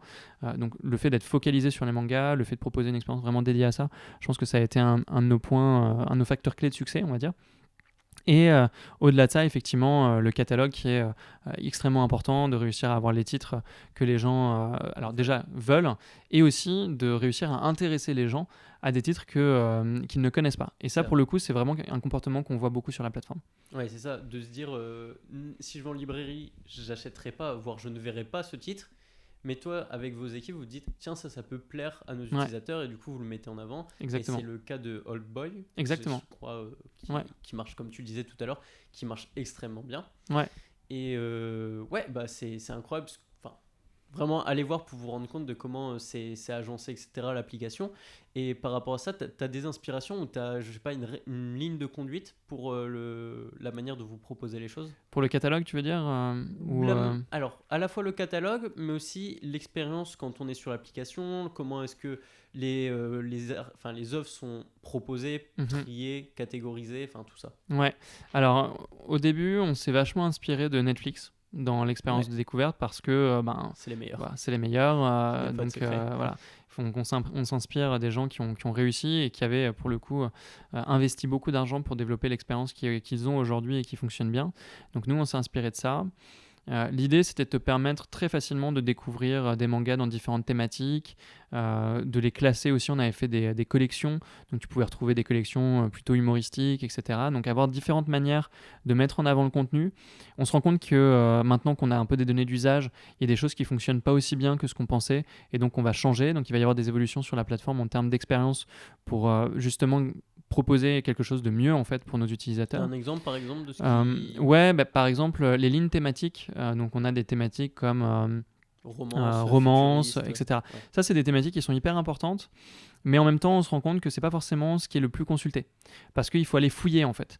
Donc il faut les avoir, mais c'est pas ce qui va t'encourager le plus à aller lire un manga. Ouais. Ce qui va t'encourager à aller lire un manga, c'est de savoir par exemple que des gens qui aiment les mêmes choses que toi sur la plateforme aiment aussi un autre manga. Donc des recommandations, des suggestions. Ça va fonctionner. Le côté popularité aussi, ça marche, parce que les gens ont besoin en fait d'avoir un peu c'est pas des biais, mais voilà, tu vois, un peu des comparateurs, voilà, des indicateurs, des points de comparaison. Tout à fait. Des points de comparaison, un peu comme quand tu vois une affiche dans le métro pour un film. Ouais. Tu vas avoir l'avis de Télérama, l'avis du Parisien, etc. Et en fait, ça va créer justement des points de comparaison ou un biais d'ancrage, entre guillemets, un avis de quelqu'un que tu respectes ou voilà, qui va t'encourager à aller lire. Et nous, on se rend compte sur la plateforme qu'on a besoin de donner plus envie aux gens de découvrir des titres qu'ils ne connaissent pas, parce que si c'est rangé au fond d'une catégorie romance, mais que tu vas pas fouiller, en fait, tu vas pas le trouver. Et pourtant, on a des pépites. Et donc, on a vraiment un gros travail à faire aujourd'hui au niveau des mécaniques pour proposer du contenu et permettre aux gens de découvrir de nouveaux titres qu'ils n'auraient pas forcément découverts par eux-mêmes, quoi. Un peu Mangaio comme je sais pas si on peut dire un conseiller, mais c'est un peu ça, ouais. Un peu comme si t'étais chez ton libraire, quoi. Que quand tu as ton expérience sur la plateforme, l'expérience aujourd'hui qu'on a développée, elle est très partagée entre guillemets par tout le monde, elle est pas forcément pensée personnellement pour toi. Donc du coup, il va y avoir beaucoup de travail sur la personnalisation de l'expérience, le fait de vraiment de regarder un peu plus ce que tu lis, ce qui potentiellement pourrait te plaire, ce que lisent les gens qui lisent la même chose que toi, etc. pour te faire des recommandations qui seront extrêmement pertinentes. Ouais, donc ça fait partie des points sur l'évolution de la plateforme qui vont être importants. Ok, trop cool. Alors, concernant le déroulé un peu de cet entretien, j'aurais une dernière question à te poser sur Manga.io avant de faire un énième aller-retour sur ta vie. Cette dernière question, c'est j'y ai pensé tout à l'heure en plus, c'est l'international pour Manga.io. Ouais. C'est compliqué, non ? Pas nécessairement. C'est pas nécessairement compliqué. Donc nous, pour revenir un petit peu effectivement sur le projet, parce qu'on a parlé de beaucoup de choses, donc on est la première plateforme de lecture de manga à l'abonnement en France. Sur le marché européen, il n'y en a quasiment pas d'autres. D'ailleurs, je n'en connais pas nécessairement d'autres qui sont présents sur le marché européen, en tout cas qui sont européennes, parce qu'il y en a qui sont présentes sur le marché européen en anglais, qui ne sont pas européennes. Il y a 2 plateformes américaines et une plateforme qui est née en Asie, qui vraiment fait du manga à l'abonnement, j'entends. Après, il y en a d'autres qui font d'autres modèles. Donc du coup, pour l'instant, c'est assez peu développé, disons. Donc il y a des choses à faire, et nous, notre ambition, comme l'ambition de Netflix, c'est vraiment de développer une plateforme internationale. Donc ça, c'est hyper important. Ensuite, la manière dont ça fonctionne, c'est qu'en fait, à chaque fois qu'on va vouloir se développer dans un pays, ça va fonctionner comme en France. C'est-à-dire qu'on va travailler avec les éditeurs locaux qui ont les droits sur les contenus numériques. C'est cet aspect-là qui me paraissait compliqué, c'est de refaire ce travail et que la scalabilité, elle soit un peu amoindrie par ce travail qu'il faut refaire à chaque fois. En fait, c'est... alors, tu as raison sur ce point, mais par contre, c'est un peu la même chose que ce qu'a fait Netflix, parce que tu as des diffuseurs-distributeurs qui ont des droits dans certains pays et pas dans d'autres. Donc, tu dois de toute façon adapter ton catalogue en fonction des pays dans lesquels tu vas te développer. Et après, là où ça va plus vite, c'est que quand même, les éditeurs allemands, par exemple, vont travailler avec les mêmes éditeurs japonais. Donc, les éditeurs japonais nous connaissent déjà. Et si on a déjà un succès en France, eh bien, en fait, ce sera plus rapide aussi de convaincre les éditeurs dans les autres pays. Donc, en fait, tu capitalises aussi sur ton historique. Nous, on a démarré de zéro, on n'avait pas d'application, on n'avait pas de notoriété, je n'étais pas connu dans le secteur du manga. Enfin, vraiment, on a démarré du plus bas de l'étage. Alors que maintenant, t'es dans le pain sur la planche, quoi. Voilà, je suis dans le pain sur la planche, je suis interviewé par des gens qui ont des millions de followers. Non, donc voilà, donc du coup, effectivement, là, il y a vraiment un effet quand même de scalabilité qui s'opère, parce que tu as de l'historique, tu as des choses sur lesquelles tu peux capitaliser. Tu as des choses à montrer. Ouais, tu as des choses à montrer, tu as des succès avant, etc. Donc ça, c'est hyper important. Donc l'international pour nous est très important. On commencera à regarder, je pense, à partir de 2024. C'est pas pour tout de suite. Là, l'objectif pour nous, c'est déjà de continuer d'élargir le catalogue en France, de mieux servir notre communauté sur le marché français. Et puis après, on regardera pour l'étranger. Ok, c'est une réponse qui est très claire et qui me convient parfaitement. Okay. Il y a d'autres sujets comme par exemple la simultrade, le revenu sharing et tout, mais il y a plein d'interviews de toi qui en parlent déjà. Donc si tu veux en parler, on peut. Sinon, si tu veux, en 3 secondes, je peux te faire juste un petit retour sur le fonctionnement de Manga.io. Peut-être ça complétera ton interview. Donc, nous, on est une plateforme de lecture de manga à l'abonnement. On a un modèle où on commercialise en ligne pour 6,90€ par mois ou 69,90€ par an. Nous, on a un système effectivement de revenu sharing où les éditeurs nous confient du contenu. Et effectivement, j'en ai parlé dans beaucoup d'interviews. Donc, nos auditeurs pourront aller regarder plus en détail comment ça marche. Mais du coup, ce qu'on fait, c'est qu'on va regarder les consommations sur la plateforme et on va rétribuer les éditeurs au prorata de ces consommations-là avec un taux de royalties qui va dépendre des contrats. Mais en règle générale, on est autour de 70% de reversement aux éditeurs. Donc on a des reversements qui sont très élevés pour nos éditeurs, justement parce qu'on est sur un modèle qui est différent. On est sur un modèle donc, à l'abonnement où on a besoin justement de bien rétribuer les éditeurs pour qu'on continue de fournir du contenu. La cohabitation, elle se passe bien. Exactement. Donc il y a ce premier point. Ensuite, sur la partie création originale et simultrade, donc le contenu pour une plateforme comme nous est extrêmement important. Je pense que les auditeurs aussi qui nous écoutent là vont se dire ouais, mais moi j'aimerais bien venir quand il y a One Piece ou quand il y a tel ou tel titre. Donc nous, évidemment, on a conscience que le catalogue, c'est l'argument numéro 1 pour faire venir les gens sur la plateforme, et on travaille très dur pour faire en sorte de proposer le catalogue le plus large. Ce qui est important, c'est que chaque abonné nous donne en fait un argument supplémentaire pour aller chercher ces gros titres. Parce que pour aller chercher des très gros titres, il faut aussi avoir des preuves que tu as une communauté, que la plateforme elle grandit, que tu es capable de bien valoriser ces titres à l'abonnement, etc. Donc ça, c'est hyper important. Et donc chaque personne qui s'abonne sur la plateforme nous aide à aller vers cet objectif commun d'avoir One Piece un jour sur la plateforme ou d'avoir d'autres grands titres sur la plateforme un jour. Sur la partie, donc vraiment plus spécifiquement les créations originales et la simultrade, évidemment, la partie simultrade, c'est quelque chose sur lequel on travaille. On a un premier titre qui est arrivé en simultrade dans l'année. Il y en a d'autres qui vont arriver. Donc pour l'instant, je ne révèle rien, mais il y aura d'autres titres qui arriveront en simultrade. Et l'objectif pour nous, c'est la promesse de Manga.io. Donc ça, moi, je m'y tiendrai. La promesse, c'est de répondre à la problématique justement de la scantrad, et donc elle est avant tout au niveau de la simultrad, et elle est aussi sur le reste de l'accès au catalogue, parce qu'il y a des gens qui vont lire beaucoup de titres qui ne sont pas en simultrad sur des plateformes de scantrad, donc nous ça on y répond déjà en partie, mais du coup l'objectif ce sera vraiment de répondre au premier problème qui est la mise à disposition de la simultrad sur des plateformes légales, et donc ça on travaille dessus. Il y a déjà des solutions aussi complémentaires à la nôtre comme Manga Plus par exemple, sur laquelle on peut trouver les simultrades en gratuit, et donc à ce moment-là c'est parfaitement complémentaire de l'expérience de Manga.io puisque c'est sur des titres qu'on ne propose pas. Sur la partie création originale, c'est un autre point qui est intéressant. On a été contacté à plusieurs reprises par des auteurs indépendants, donc on travaille là-dessus, on réfléchit à une manière de le faire qui pourrait être vraiment intéressante pour que Manga.io puisse être un tremplin aussi pour des jeunes auteurs, tout en maintenant un certain niveau de qualité sur la plateforme, parce qu'évidemment ce qui est attendu, c'est aussi des titres qui ont été quand même un peu choisis. Ça, sur Netflix, tu vas pas chercher une web-série un peu exactement. Bancale, c'est pas YouTube. Voilà. En fait, c'est ça. Il faut vraiment garder en tête que c'est pas Manga Draft. Voilà, c'est pas Manga Draft. Donc il y a Manga Draft d'un côté, il y a Manga.io de l'autre, mais après il peut y avoir des ponts qui se créent entre les deux. C'est ce qu'on est en train de faire avec eux d'ailleurs. Donc il y a des ponts qui peuvent se créer pour justement permettre aux artistes émergents de gagner en visibilité sur une plateforme comme Manga.io. Sur les créations originales, s'il y en a dans les gens qui nous écoutent qui sont des auteurs, n'hésitez pas à nous contacter, nous on pourra regarder vos manuscrits, et le jour où on est prêt à vous proposer une visibilité sur la plateforme parce qu'on fera un service qui permettra vraiment de découvrir ces créateurs, à ce moment-là on vous contactera et on vous dira si ça fonctionne. Et juste pour terminer sur ce point, dans les créations originales, on a des créations originales de Kana aussi qui sont disponibles. Voilà. Donc on a une création originale de Senshiro par exemple qui est Sweet Concrete, il y en a d'autres de Cab et d'autres sur la plateforme. On a Talento 7, on a Onera, il y a Guillaume d'Horizon qui a fait Talento 7, Vanupier aussi, donc il y a des titres qui sont très cool à découvrir sur la plateforme, qui sont des créations originales d'éditeurs français.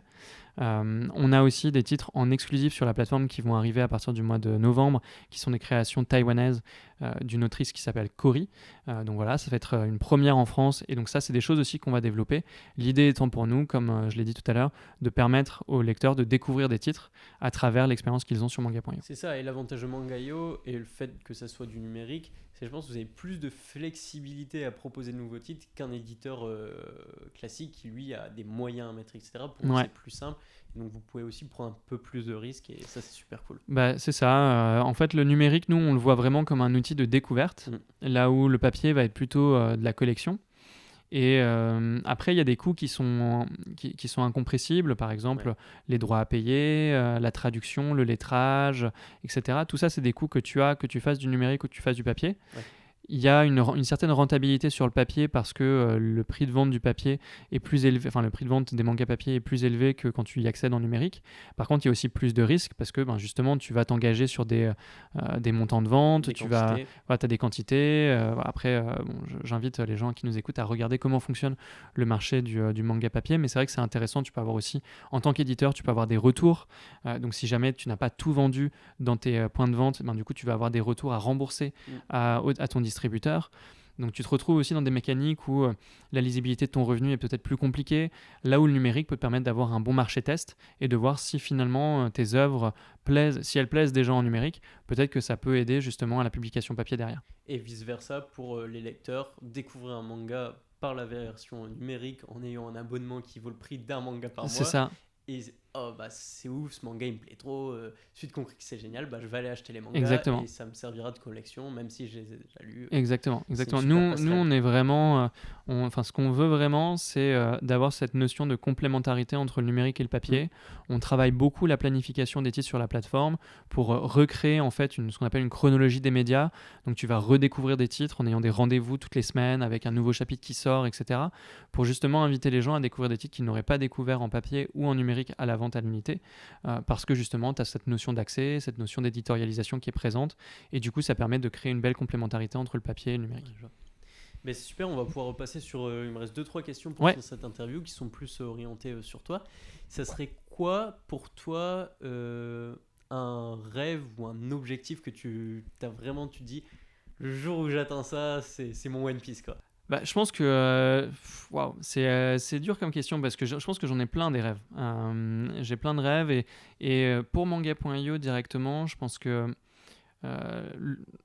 sincèrement, je pense que le jour où on aura la simultrade sur les plus grands titres, enfin les titres les plus connus, One Piece. Ouais, la One Piece, Jujutsu Kaisen et d'autres. Je pense que je pense que pour moi, ce sera vraiment une grande fierté parce que je me dirais, on a réussi à tenir ce pari que je m'étais fixé en 2018 et même avant, parce que voilà, comme je te disais, il date de 2011, donc ça fait longtemps. Je me suis fixé cet objectif de dire je veux proposer une alternative à la Scantrad et je pense que je ne serai pas moi satisfait de ce qu'on a réussi à faire tant que ce n'est pas une vraie alternative à la Scantrad. Et donc aujourd'hui on est conscient des limites qu'on a encore sur Manga.io, on essaye de s'améliorer, on travaille vraiment dur pour y arriver et donc là je pense qu'un de mes rêves ce sera déjà d'arriver à faire ça, ce qui n'est pas évident mais j'espère qu'on y arrivera et on va travailler encore beaucoup pour ça. Après, des rêves à titre perso, même relatifs à Manga.io, je pense que si un jour l'application Manga.io est disponible au Japon, je pense que j'en serais super fier. Tu m'étonnes. Parce que je me dirais, waouh, on a réussi à faire un truc qui même est utilisé dans le pays d'origine des mangas. C'est ça. Et donc, je pense que je serais vraiment hyper fier de ça. Donc ce serait super chouette et je pense que c'est possible. Donc on va travailler dur pour ça aussi. Et puis évidemment, il y a plein de choses que moi j'ai envie de développer aussi sur la plateforme. Il y avait l'idée par exemple de développer un mode de lecture où tu pouvais voir les titres en version originale avec la traduction quand tu passes ta souris par exemple sur le texte pour apprendre à apprendre ton japonais en même temps que tu lis des mangas. Voilà, ce genre de choses qui sont des petits outils, enfin des petites expériences que j'aimerais bien proposer qui seraient super chouettes. Et pouvoir proposer ça dans plein de langues, donc choisir la langue sur la plateforme, un peu comme ce qu'a réussi à faire Netflix. Donc vraiment l'ambition et le rêve, je pense, de Manga.io, ce sera d'en arrier là. Et puis même au-delà de ça, il y a plein de choses qu'on a envie de proposer à la communauté, je pense plein d'expériences complémentaires. Ouais, non, ça c'est sûr. Plus tu creuses, plus tu te rends compte qu'il y a des mines à explorer. Quoi. C'est ça, voilà, tu vois, sur le côté communautaire, les interactions autour de la lecture, il y a vraiment plein de choses à imaginer, on en est vraiment qu'au tout début, et c'est ça qui est hyper excitant, et on se dit tous les jours, c'est trop cool parce qu'on manque clairement pas d'idées c'est le temps et c'est les financements aussi qu'il faut toujours continuer d'aller lever des fonds quand on est en start-up comme ça jusqu'au point de rentabilité, donc ça c'est important. Tu estimes à quand on prendrait Normalement on devrait l'atteindre l'année prochaine, donc c'est plutôt cool. Donc c'est plutôt chouette et donc du coup c'est vraiment important dans le développement d'une start-up. On a beaucoup d'investissements pour arriver à ce point de rentabilité. En fait on doit développer la plateforme, donc ça a un coût, mettre en place tous les processus de travail, donc tout ça a un coût et que tu rentabilises au fur et à mesure que tu engranges des revenus grâce aux abonnements sur la plateforme. Ok, il me restera 2 petites questions, celles que je pose à tout le monde, à tous les invités. La première c'est est-ce que tu as des lectures, un film, une vidéo YouTube ou peu importe que tu as découvert récemment, plus ou moins récemment, que tu aimerais conseiller aux auditeurs? Je vais commencer par un film parce que là c'est du coup un podcast qui parle quand même beaucoup d'entrepreneuriat. Moi un film qui m'a beaucoup plu, c'est La vie secrète, je crois, ça s'appelle comme ça en français, je crois, La vie secrète de Walter Mitty, Secret Life of Walter Mitty en anglais, qui est vachement bien, qui a été réalisé par Ben Stiller et qui il joue dedans aussi. Et pour moi c'est un peu comment dire, l'image un petit peu romancé, enfin pas romancé, mais rêvé de l'entrepreneuriat. C'est-à-dire le côté aventure dont je te parlais tout à l'heure, explorateur, sortir de sa zone de confort, se dépasser pour aller accomplir des choses que les autres n'ont pas réussi à accomplir avant. En fait, je trouve que ce film, il le transmet vachement bien. Bonjour, Todmar, que puis-je pour vous? Bonjour, je n'arrive pas à envoyer un clin d'œil à quelqu'un. D'accord, je regarde votre profil. Vous avez laissé beaucoup de cases vides. Mais je n'ai jamais fait de voyage remarquable ou digne d'intérêt. Vous avez pas fait des trucs remarquables ou dignes d'intérêt?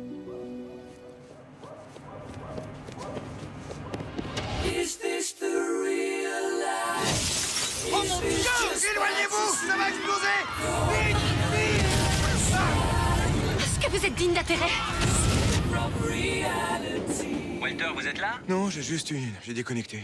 Donc c'est un film que moi j'ai adoré, qui est magique, et qui, quand tu l'as vu, te donne envie d'entreprendre, te donne envie d'entreprendre ta vie en tant que personne, et peut-être de te lancer dans des projets. Donc ça, moi je le recommande vachement, de Walter Mitty. Qui est vraiment top. Après, en manga, plus spécifiquement, alors moi j'ai beaucoup aimé Parasite, que j'ai trouvé hyper intéressant sur la notion même de coexistence entre ces fameux parasites et l'espèce humaine. Donc je trouve que ça questionne sur un certain nombre de choses qui sont intéressantes aujourd'hui. Pareil pour The Promised Neverland, que j'ai trouvé hyper intéressant aussi sur même chose, questionner par exemple au rapport à l'élevage notamment. Enfin, moi j'ai vachement fait un parallèle entre l'élevage. Exactement.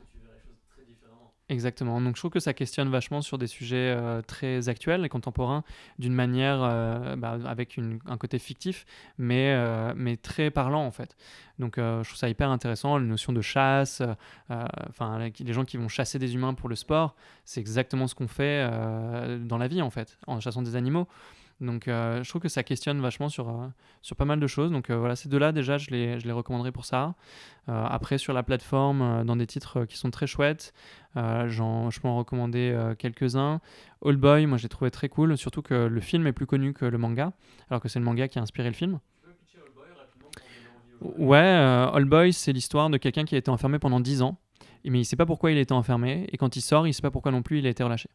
Et donc du coup, il a 10 années de sa vie qui se sont passées en enfermement, avec vraiment rien, effacé. Donc il a perdu 10 ans de sa vie, et il essaye de comprendre qui l'a enfermé et pourquoi.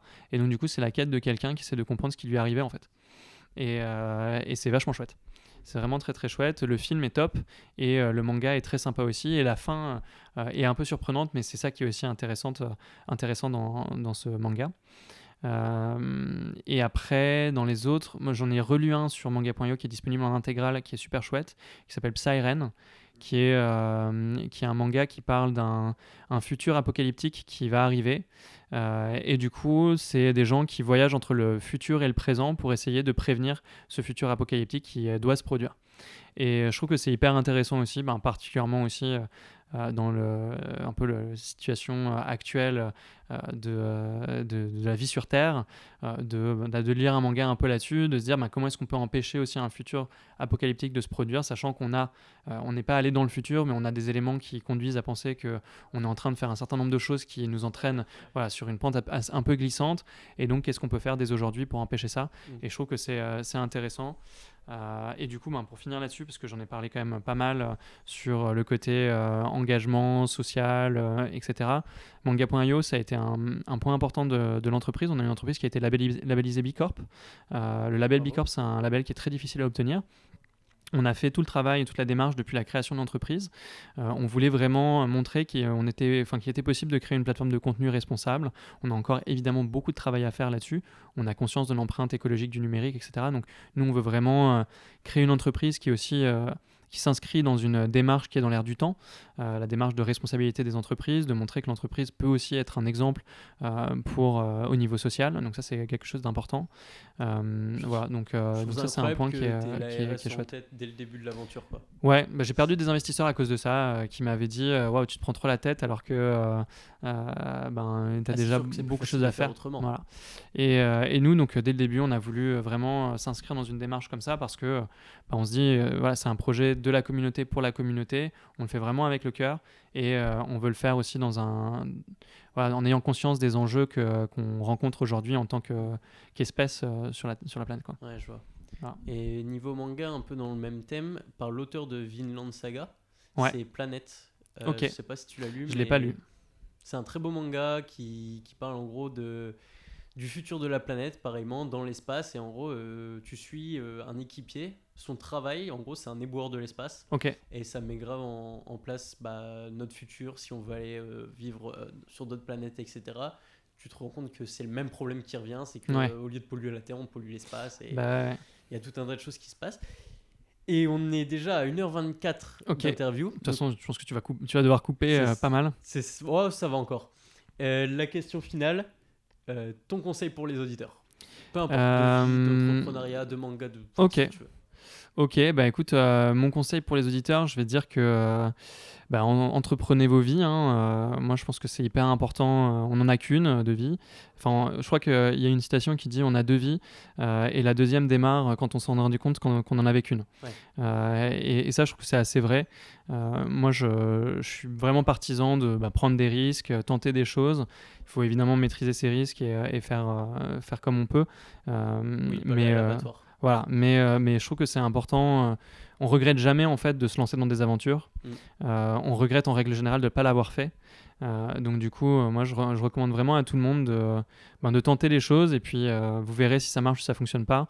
Mais dans tous les cas, vous apprendrez énormément et moi je regrette vraiment pas d'avoir monté les différentes boîtes que j'ai pu monter jusqu'à aujourd'hui avec les échecs que j'ai eus, les succès que j'ai eus et à chaque fois j'ai vraiment beaucoup appris et je pense que Manga.io aujourd'hui n'est possible que parce que j'ai eu ces expériences et j'ai eu ces échecs avant, donc voilà, je pense que c'est hyper important et voilà que tout le monde y gagnera quelque chose à entreprendre.